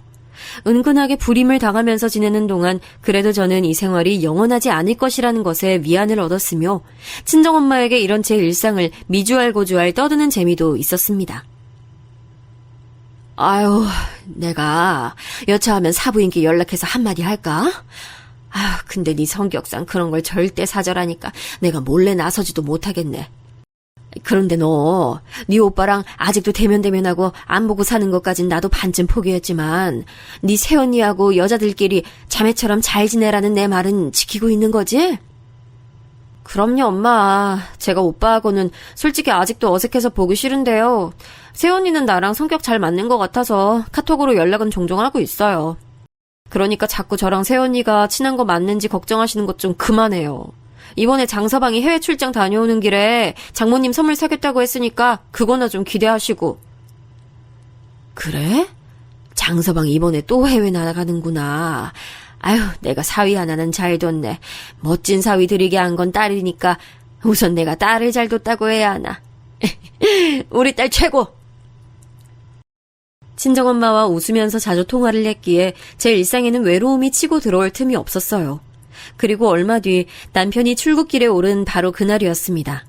친정엄마로부터 전화가 왔길래 반가운 마음에 얼른 받아봤더니 전화를 건 사람은 다름 아닌 병원 관계자였어요. 환자의 휴대폰 통화 목록에서 가족을 찾아서 전화를 거신 거였죠.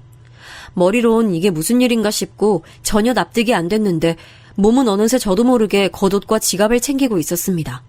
정신없이 병원에 도착해서 듣게 된 친정엄마의 상태는 위중했어요. 외출한 상태에서 뇌졸중 증세로 쓰러지셨는데 하필이면 계단을 오르다가 그렇게 되신 바람에 부상을 크게 입으셨습니다. 충격받은 제가 휘청거리며 바닥에 주저앉을 뻔했는데 누가 절 잡아줬어요. 고개를 돌려 확인했더니 친정 오빠였습니다.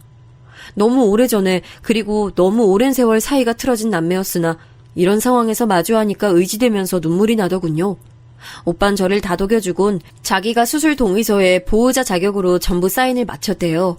그러는 동안 새언니가 제 손을 꼭 잡아줬고요. 만약 저 혼자였으면 무서웠을 텐데 곧장 친정오빠가 새언니와 와준 것이 다행이었습니다. 기나긴 수술 시간 동안 초조하게 기다리던 저는 휴대폰에 들어온 알림을 확인했어요. 시어머니께서 문자를 보내셨더라고요. 말도 없이 나가선 전화도 안 받고 뭐 하는 짓이냐고 잔소리를 해놓으셨길래 제가 전화를 걸어서 설명드렸습니다. 네, 어머님. 다름 아니라 저희 친정엄마가 갑자기 쓰러지시는 바람에 병원이에요. 수술실 앞에서 수술 끝나는 거 기다리는 중이에요. 경황이 없어서 어머님께 따로 연락드릴 생각조차 못했어요. 뭐야? 사부인이 수술을 받아? 아유, 그거 아주 큰일이네. 난 또 네가 왜 이렇게 연락이 안 되나 했는데 그런 일이 있었다니. 지금 많이 걱정되는 상황이라서요. 어머님께서도 부디 저희 친정엄마 무사히 수술 잘 받으실 수 있도록 기도 좀 해주세요. 그래, 알았다. 설마 별 큰일이야 있겠어? 너무 걱정하지 마. 걱정 그렇게 하면 될 일도 안 되는 게 세상 이치야. 우리 큰아들이 마침 오늘 멀리 외국 나가서 다행이네. 안 그랬다면 장모 걱정에 우리 큰아들이 고생 좀 했을 거니까 말이야. 별로 상황에 적절하게 하신 발언은 아닌 것 같아서 제가 조용히 눈살만 찌푸렸을 뿐 대답은 안 했습니다. 그 뒤로 그저 인사만 남기고 통화 종료했고요. 시어머니와 통화를 마치고 나서 수심에 잠긴 친정 오빠와 새언니의 얼굴을 보고 있는데 그 순간 왜 그렇게 가족처럼 보였는지 모릅니다. 제가 현재 함께 살고 있는 가족은 시어머니였건만 접점을 최소한으로 줄이고 지내온 오빠 부부가 확실한 제 편처럼 느껴져서 기분이 이상했네요. 그리고 몇 시간 더 흐른 뒤 드디어 수술방 문이 열렸습니다.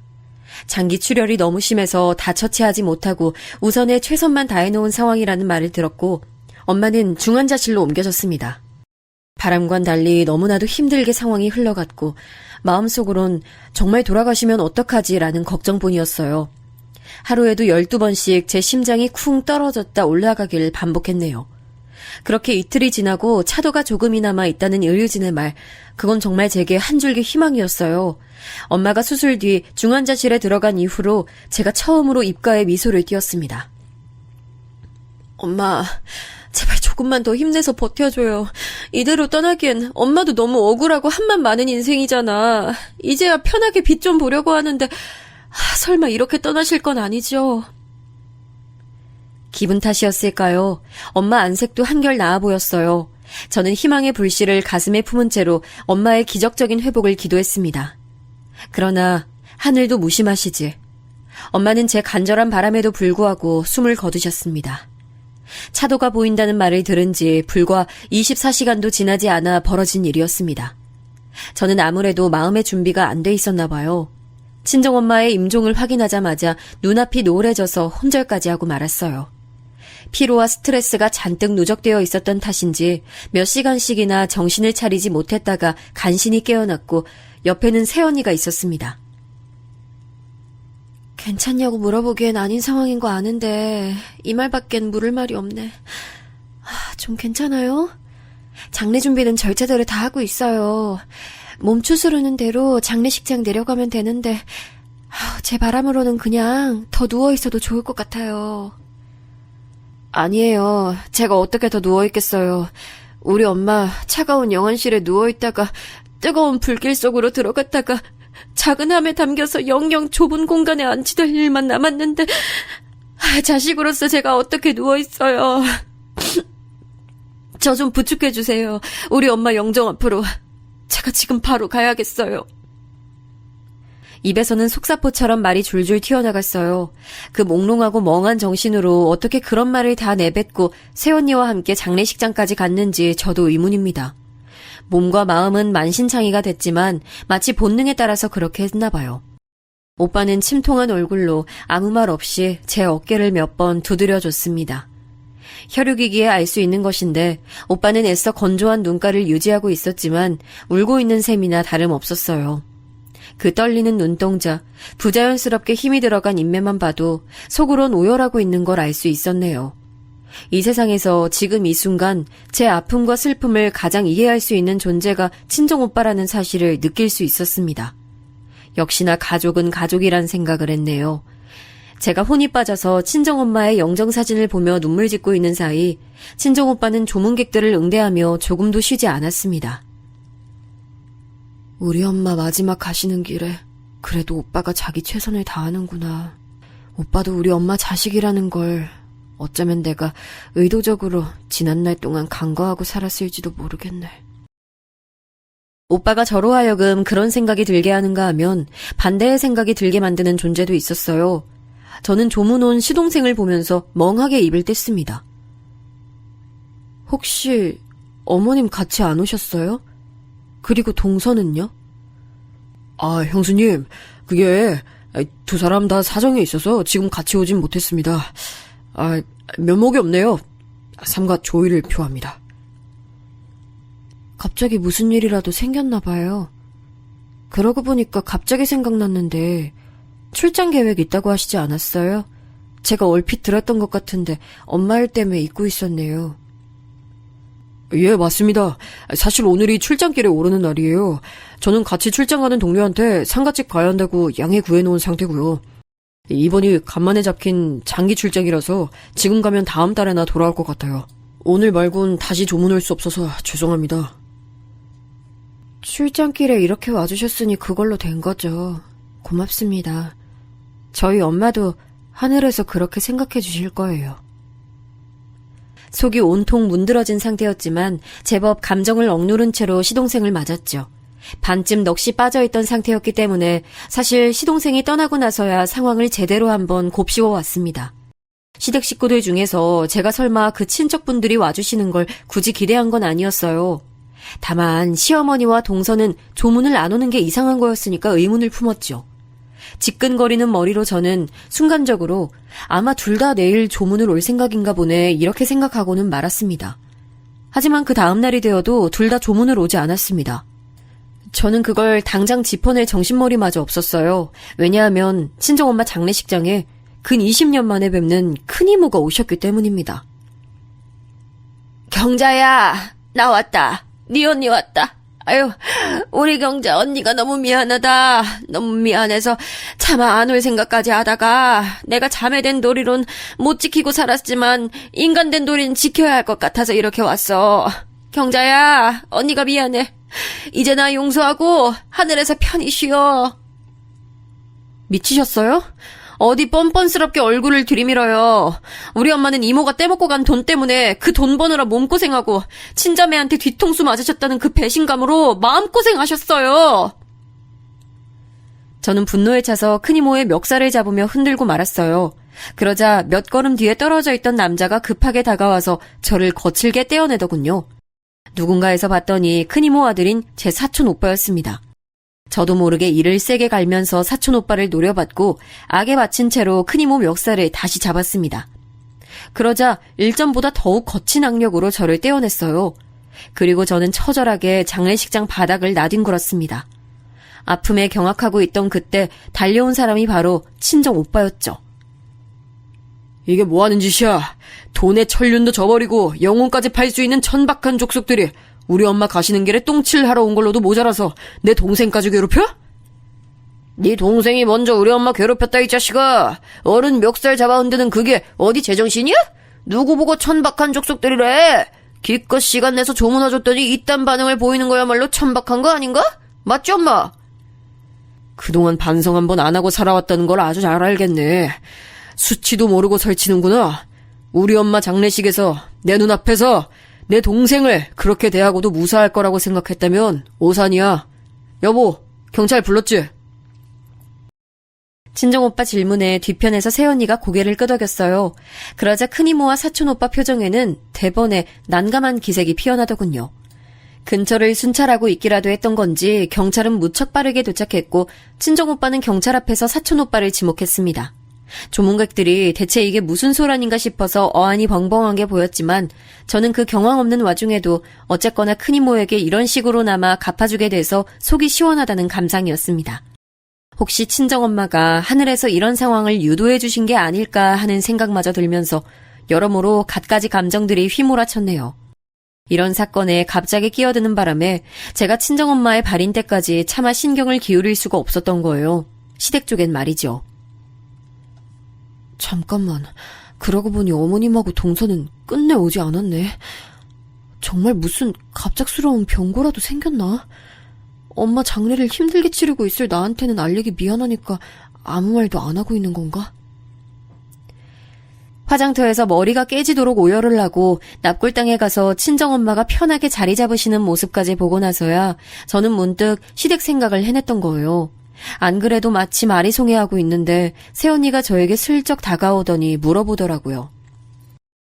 저기 그런데 동서 되시는 분은 그렇다 치고 어떻게 시어머니께서도 안 오실 수가 있어요? 궁금해서 계속 물어볼까 하다가 이제서야 물어보는 거예요. 혹시 뭐 때문에 안 오신 거래요? 네? 아, 그게 사실은 저도 연락을 받은 게 없어요. 갑자기 무슨 특별한 상황에 처하신 것 같긴 한데 그냥 제 짐작이고요. 근데 제 동서는 왜 그렇다 치고예요? 그렇게 생각하신 이유가 있으세요? 아, 저번에 카톡으로 안부 주고받았을 때 그 동서 되시는 분 임신했다고 그러셨잖아요. 그것 때문에 그랬네. 제가 언니한테 제 동서 얘기를 했었군요. 아, 맞네요. 동서가 임신했다는 소식을 들었던 날 생각해보니까 언니하고 카톡을 나눴었네. 그때 약간 제가 경황이 좀 없어서 얼떨결에 언니 카톡에 답장을 했었던 것 같은데 그때 동서 얘기를 했었네요. 근데 임신이랑 조문이랑 무슨 관련이 있나요? 요즘 세상은 이런 거 안 따지는 사람들이 훨씬 많긴 한데 아직도 있다고 저는 들어서 알고 있거든요. 임신한 몸으로 상갓집 가는 거 아니라고 믿는 사람들이요. 그런 사람들 아직 꽤 있대요. 동서 되시는 분도 그래서 안 오신 거 아닐까요? 그렇지 않고서야 이유가 없잖아요. 제가 그런 쪽으로는 미처 생각을 못했네요. 언니 말 듣고 보니까 일리가 있어요. 아무래도 그 사유인 듯 싶어요. 아무튼 언니 고생 많으셨어요. 저 진짜 제정신이 아니라서 장례식장에서도 몇 번이고 미쳐버릴 것 같았는데 언니 계셔서 심적으로 의지가 좀 됐네요. 오빠한테도 너무 고맙고요. 정말이에요? 아휴, 그렇게 생각해주니까 고맙네. 앞으로 남매끼리 잘 지내는 모습 난 정말 보고 싶어요. 그래야 하늘에 계신 어머님도 기뻐하실 거예요. 새언니 말을 들으며 겸연쩍은 표정을 지어 보이던 저는 뒤편에서 친정오빠가 조금 머쓱한 기색으로 서 있는 걸 봤어요. 딱 눈치로 느껴지는 게 있더군요. 새언니가 저에게 시댁 조문 일을 물어본 건 친정오빠가 시킨 일인 것 같았습니다. 자기가 궁금한 부분인데 제게 직접 물으러 오기 민망하니까 새언니를 시킨 모양새더라고요. 저는 그런 오빠와 눈이 마주치자 슬쩍 미소를 보내줬어요. 그러자 오빠는 고개를 끄덕여줬고요. 단절되다시피 하며 지냈던 남매는 그것이 불효인 줄도 모르고 그렇게 살았다가 모친의 죽음을 마주하고 나서야 화해를 했습니다. 아무리 생각해도 제 자신이 너무 못난 자식인 것 같아서 엄마에게 미안한 점 투성이었어요. 오랜만에 집으로 돌아가는 길, 저는 울며 웃기를 반복했습니다. 마치 실성한 사람처럼요. 왜 엄마 같은 심성이 착하고 고운 사람이 나 같은 부족한 딸을 낳았을까 싶어서 진짜 미칠 것 같았어요. 힘들고 지친 발걸음으로 당도한 현관문 앞, 저는 뇌리에 박힌 도어락 비밀번호를 누른 후에 고개를 갸웃해야만 했습니다. 비밀번호가 틀렸다는 표식이 떴거든요. 잘못 눌렀나 싶어서 다시 해봤지만 여전히 틀렸다는 표식이 저를 반겨줬어요. 저는 의문을 안고 현관 벨을 눌렀습니다. 그러면서 문에 대고 노크도 했죠. 어머님, 안에 계시죠? 저 왔어요. 문 좀 열어주세요. 언제 나올까 했는데 이제야 오는구나. 옛단이 침이다. 저는 어느 순간 확 열린 현관문에 깜짝 놀라 뒷걸음질 쳤고 시어머니께서는 짐가방 하나를 제 발치에 던지셨습니다. 갑자기 제 짐이라니. 도어락 비밀번호가 틀린 것과 맞물려서 저는 마치 제가 쫓겨나는 상황 같다는 판단이 들어서 속이 차갑게 식었어요. 제 짐이라니 무슨 말씀이세요? 그러고 보니까요, 어머님. 저희 엄마 떠나시는 길에 오지도 않으시고 멀쩡히 댁에 계셨네요. 그럼 멀쩡히 있었고 말고. 그러니까 더 부정 탈까봐 노심초사하게 되는구나. 너 그 짐 가지고 어디 여관 같은 데서 지내. 한 달 정도는 좋게 그래야 될 거야. 언감생심 이 집에 들어올 생각은 말고. 네 자랑스러운 의사 동서가 임신한 걸 생각해줘야지.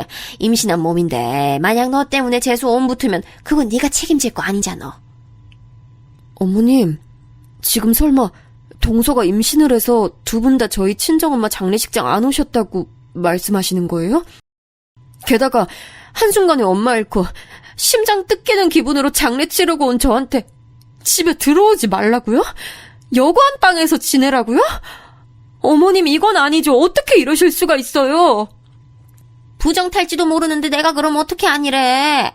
귀한 의사 며느님이 뱃속에 우리 집안 씨를 품은 게 우선이지. 이미 죽고 없는 네 엄마 기리는 게 우선이야? 말씀 그렇게 함부로 하시는 거 아니에요. 어머님, 제가 그동안 어머님 수준 낮은 언행을 많이 목도하면서도 며느리 된 도리 지키겠다고 꾹 참으면서 따라왔는데 지금 이건 정말 아닌 것 같아요. 이 황당무계한 짓거리에 의사씩이나 되는 엘리트 동서가 동의를 해서 가담했다는 게 전 정말이지 믿어지지가 않아요. 혹시 어머님 독단이에요? 동서가 이렇게까지 했을 거라고는 상상이 안 돼요. 독단이라니. 내가 우리 작은 애하고 얼마나 사이가 긴밀하고 좋은데. 우리 작은 애도 장례식장 같은 곳에 임신한 몸으로 가면 귀신 붙는다고 가기 싫어해. 네 엄마 귀신이 자기한테 해코지할 것 같다면서 우리 작은 애가 걱정하더라. 그거 아주 일리가 있는 말이야. 아니 너는 아직 임신 소식 없는데 가뜩이나 잘난 동서가 먼저 임신까지 탁 해버린 상황을 네 엄마 귀신이 곱게 봐줄 리가 없잖아. 그러니까 네가 이 집에 들어오면 안 된다는 거야. 네가 있으면 우리 작은 애가 여기를 안 올 텐데 아우 나 그런 상황은 내가 용납을 못해. 제 인내심의 한계는 거기가 끝이었습니다. 친정엄마를 두고 네 엄마 귀신이라니요. 분노에 차오른 제가 발치에 있던 짐가방을 들어서 시어머니를 향해 던져버렸어요. 시어머니께서는 외마디 비명을 지르며 몸을 숙이셔서 그걸 피하시더니 겁에 질려서 몸을 떠시면서도 황급하게 현관문을 닫는 건 잊지 않으시더군요. 삽시간에 닫혀버린 현관문을 제가 주먹으로 두드렸더니 안쪽에서 시어머니의 놀란 비명소리가 들려왔습니다.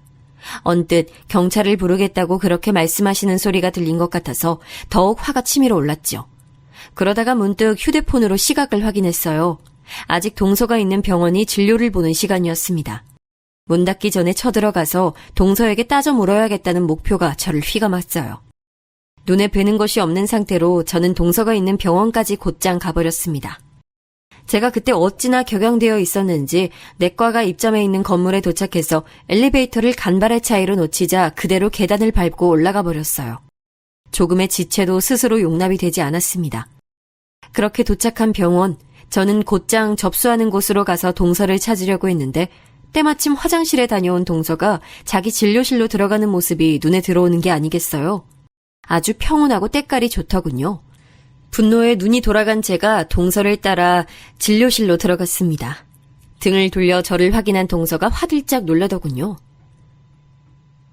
오랜만이에요, 동서. 그런데 왜 그렇게까지 놀라요? 마치 귀신이라도 본 사람처럼 얼굴이 금세 사색이 됐네. 아니, 어떻게 여기에 저를 보러 오셨나 봐요? 그런데 제가 지금은 좀 바쁜데 우선 나가주시겠어요? 급한 용무 있으신 거면 전화나 문자로 하세요. 제가 바로 확인할게요. 밖에 대기 환자 없던데요? 안 바쁜 것 같은데. 그리고 바쁘다면서 전화나 문자는 바로 확인하시겠다고요? 말이 앞뒤가 안 맞는데요. 혹시 제가 친정엄마 장례 치르고 온 몸이라서 저하고는 상종하기 싫다 뭐 이런 거예요? 의사씩이나 되시는 분이 고작 그런 미신 하나 때문에 저희 친정엄마 장례식에 코빼기도 안 비추실 줄은 몰랐습니다. 정말 서운하네요. 어머님한테 뭐 얘기 듣고 오신 거구나. 그럼 저도 그냥 안 숨길게요. 네, 장례 치르고 온 사람하고 상종하고 싶지 않아요. 부정 타는 것 같아서 그냥 싫어요. 형님에게나 본인 친정엄마지. 나한텐 피 한 방울 안 섞인 모르는 아줌마인데 내가 굳이 장례식장에 가야 했을까요? 전 그렇게 생각 안 하는데요. 뭐라고? 모르는 아줌마? 지금 말 다 했어요? 제 입장에선 틀린 말도 아니죠. 그리고요, 형님. 남의 일터에 불쑥 들이닥쳐서 이러시는 거 엄연히 영업방해예요. 얼른 나가주세요. 기가 막혀서 미치겠네. 이보세요. 환자 상대하는 의사가 말을 그따위로 막 해도 되는 거야? 이 병원 대체 뭐야? 무슨 의사가 이래? 동서의 신랄한 표정과 곁들인 망언에 제가 그만 눈이 돌아가 버렸어요. 친정엄마는 당신의 자식들에게 마지막 인사도 따로 못 건네시고 허망하게 고통 속에서 눈을 감으셨는데 그 죽음이 희화화되는 것처럼 느껴져서 도저히 견딜 수 없었습니다. 저는 손에 잡히는 것들을 그냥 되는 대로 다 집어 던졌어요. 필기구, 서류 이런 것들이요. 놀란 동서가 비명을 지르며 문 쪽으로 급히 달려가다가 한 번 넘어졌고 허둥지둥하며 일어나더니 진료실 문을 열고 나가버렸어요. 저는 바닥에 떨어진 서류를 발로 짓밟으며 저도 모르게 눈물을 흘리고 있었습니다. 이 모든 상황이 그냥 벅찼고 힘들었고 친정엄마가 보고 싶을 따름이었어요.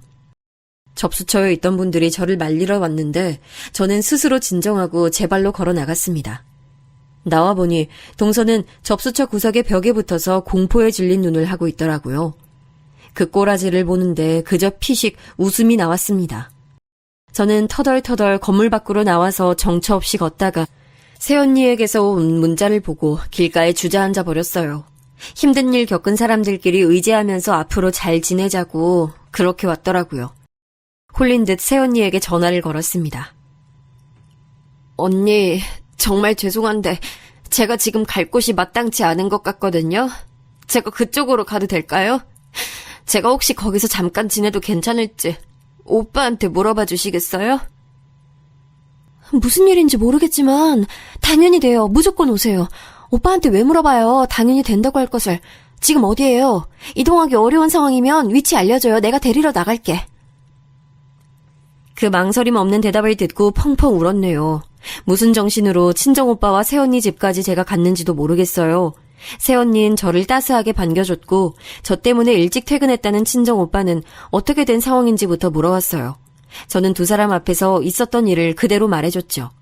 이야기를 들은 두 사람은 동시에 한숨을 푹 내쉬었고 할 말은 많지만 참는다는 기색이었어요. 저는 그날 밤 남편과 통화를 마쳤습니다. 남편이 자기 모친의 행각에 너무 민망해했고 기가 막혀했어요. 설마 그렇게까지 생각하고 행동하시는 분일 줄은 자식인 나도 몰랐어. 너한테 미안해서 내가 지금 어떻게 해야 할지 모르겠네. 나 다음 주에 들어가니까 그때까지 일단 잘 지내고 있어. 알았지? 내가 가서 엄마하고 해결 볼게. 남편이 확실하게 제 편에서 지지를 보내주는 것에 제 마음이 풀렸습니다. 마치 친정엄마가 주고 가신 선물 마냥 오빠와 자연스레 화해를 하고 새언니와 수다를 떨며 시간을 보낼 수 있음에 감사함도 느꼈고요. 그렇게 제가 조금씩 진정을 하며 차분하게 스스로를 가라앉히고 있던 때였어요. 너무 놀라운 일이 발생했는데 그건 바로 동서의 유산이었어요. 갑작스러운 유산 소식을 듣고 제 심장이 철렁 내려앉았습니다. 제가 동서가 있는 병원에 찾아가서 난동 아닌 난동을 부렸던 순간이 자연스레 먼저 떠오르더라고요.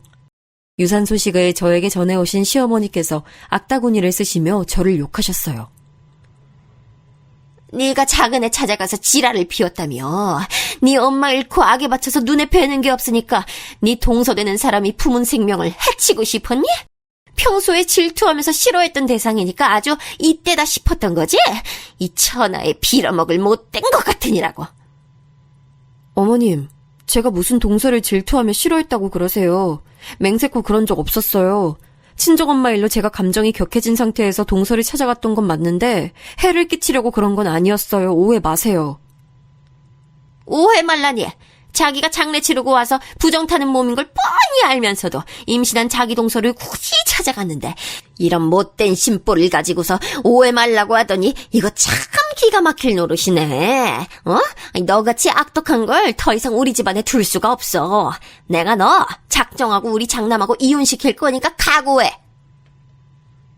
무슨 말씀을 드려도 통할 상황이 아니더라고요. 저는 동서와 대화를 나눠보고 싶었지만 제 연락을 안 받더군요. 유산 원인이 명확한 것도 아니건만 제가 범인으로 지목된 상황이라 속이 답답했어요. 오빠는 무조건 제 편을 들었습니다. 우리 집에 사기를 친 큰 이모만 봐도 친척 이런 거 다 필요 없어. 우리는 딱 우리끼리만 가족인 거야. 너 시어머니로부터 멸시받는 며느리 됐다고 해서 기죽거나 상처받고 그럴 필요 없어. 알지? 여차하면 그냥 이혼해. 이혼하고 새 출발하면 되는 거야. 요즘 세상에 이혼이 흠이냐? 내가 너 지원해 줄 테니까 걱정 붙들어 매고. 오빠한테서 내가 이런 응원을 받을 줄은 생각도 못하고 살아왔네. 고마워, 오빠. 이런 순간에 오빠 없었으면 나 진짜 견디기 힘들었을 거야. 하나를 얻으면 하나를 잃는 게 세상의 이치라고 하던가요? 사랑하는 친정엄마를 떠나보내고 멀리하며 살았던 친정오빠를 가까이 얻게 됐으며 남편과의 관계는 여전히 크게 문제가 없지만 동서 유산으로 인해 제 처지가 몹시도 곤란해진 상황이에요. 시어머니 동서와의 관계는 사실상 이미 파탄이 난 것이고요. 현재 남편이 귀국길에 올라 있는데 과연 이 상황이 어떻게 마무리될까 싶어 아주 머리가 아픕니다. 대체 어떤 결과를 내려고 상황이 이토록 꼬이게 된 것일까요? 만약 여러분이 제 입장이라면 어떻게 행동하시겠어요?